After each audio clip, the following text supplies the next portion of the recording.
Hello everybody, this is GamerGar and welcome back to another video of Stardew Valley. So for the purposes of today's video, we are going to talk about what is the best farm cave. So when you complete the goal of getting 25,000 gold in total for your farm, Demetrius will pay you a visit and he will offer to upgrade your cave to either a mushroom cave or a bat cave. Now if you choose the mushroom cave, you do get access to a couple of mushrooms here that are quite good. You have the common mushroom, the chanterelle, the morel, the purple mushroom and the red mushroom, and they're all relatively good mushrooms.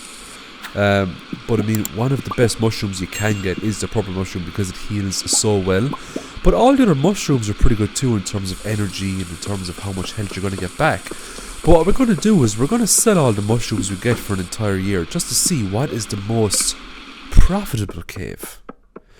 And while we're on that topic as well, like a lot of people choose the mushrooms over the bats, especially myself, for the sole purpose of getting the lovely healable mushrooms, especially the purple mushrooms. But you can also use it to your advantage if you're going for certain community centre bundles, especially if you get the morel there or the red or the purple mushroom. So we're just going to run through the seasons here now, and we're basically coming into this cave every 2 days to collect the mushrooms. And we're going to sell it all, and we're going to show you what we get then at the end of each month on a nice spreadsheet towards the end. So we just sold all of our mushrooms there that we collected in spring. Let's go to bed and see how much we get for spring.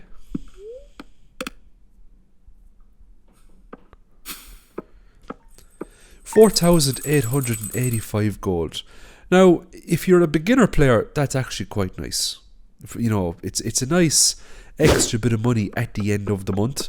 Let's see what we're going to get in summer here now. So obviously the profits all depend on the types of mushrooms you're going to get. Some mushrooms obviously go for a lot more than other mushrooms.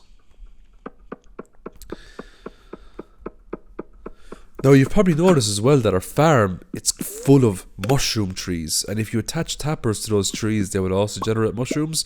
So what might be a nice way to play in the future would maybe to do a mushroom farm to see how much money you can make at the end of the year. That would indeed be a lot of mushroom trees with tappers. So we're at the end of summer here now at the moment. Let's sell all the mushrooms that we got. And as we can see here, the purple mushrooms are extremely rare. The common mushrooms, it's extremely common, given its name. It's a common mushroom. So you're going to get that 90% of the time when you walk into the cave. So let's see what we get now at the end of summer. Ooh, we get a little bit more. 5,760 gold. So we made a small bit of profit there. But at the end of the day, it's all RNG. You know, the random number generators play a huge role. So 5,760 gold. So we're in fall here now at the moment. We're going to get even more mushrooms and we're going to sell those to see what kind of profits we can make. So obviously if you're playing the game like this, you're obviously not going to be just sleeping every 2 days and getting the mushrooms. The reason why we're doing this is because we just want to see, in terms of a profit margin, what's the best.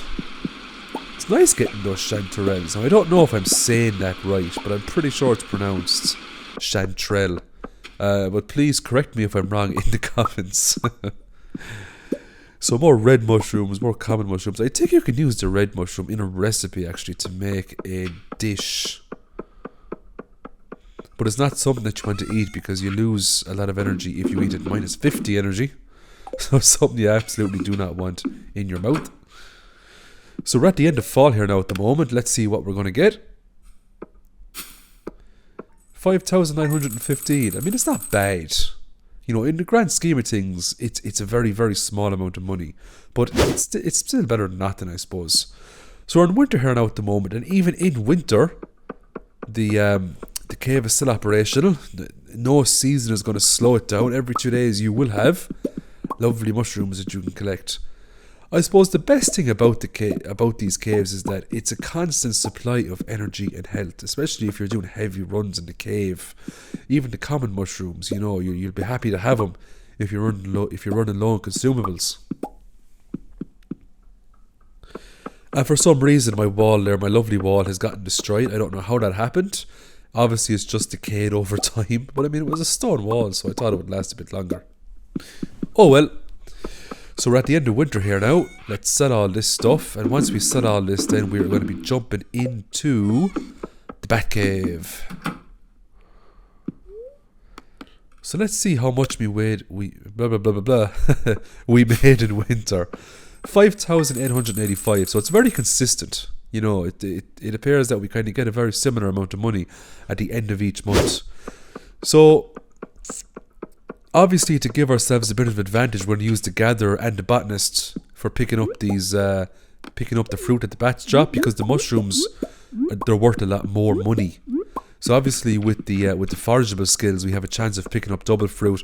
And my lovely wall has gotten destroyed again. I think it's Linus. I think he's evolved from rummaging through the trash cans, and he is now breaking down fences to take my precious resources to sell those on. Must be Linus. I blame Linus for everything that goes wrong on my farm. So there's an absolute ton of fruits that you can drop. You know, that can drop inside the cave. Pomegranates are very nice when you get those, especially good for the community centre bundles. The fastest way to complete the community centre is, you know, in terms of caves, is definitely choosing the bats over the mushrooms, because there's a lot more variety, you know, with the fruit that you're going to get. So what we're doing here now is we're coming in here every 7 days just to collect the bits of fruit that are there. Now this cave can actually fill up to the brim.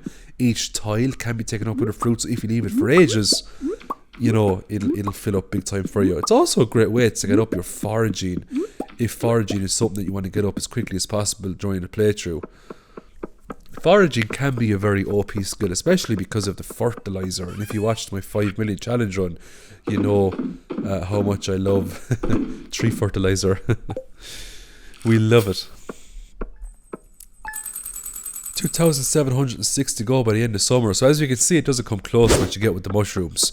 But the big advantage that the fruit has over the mushrooms in one regard is the variety. So community centre bundles are a little bit easier to complete. It also saves you from having to put down saplings. Saplings are very expensive. You could pay a couple of grand for an orange tree or an apple tree or a, you know, a pomegranate tree or a cherry tree. You know, but the bats have you covered. In my opinion, if I had to choose between the bats and the mushrooms, I'd generally go with the bats if I'm doing the community centre route. So we're at the end of winter here now. Let's see what we get. 6,140. Wow, that's pretty good. Let's have a look. Believe it or not, the highest grossing month was winter for the fruit bats. But consistency wins all over with the mushrooms. The mushrooms make a total of 22,445, where it's only 14,500 for the bats. So we're going to leave the video there. I hope you enjoyed it. I will upload the next Stardew Valley video in the next day or two, so stay tuned for that. And as always, I hope you have a great day. Bye for now. Thanks for watching. Don't forget to like, subscribe and hit that notification bell to be notified for my future videos. And as always, have a great day.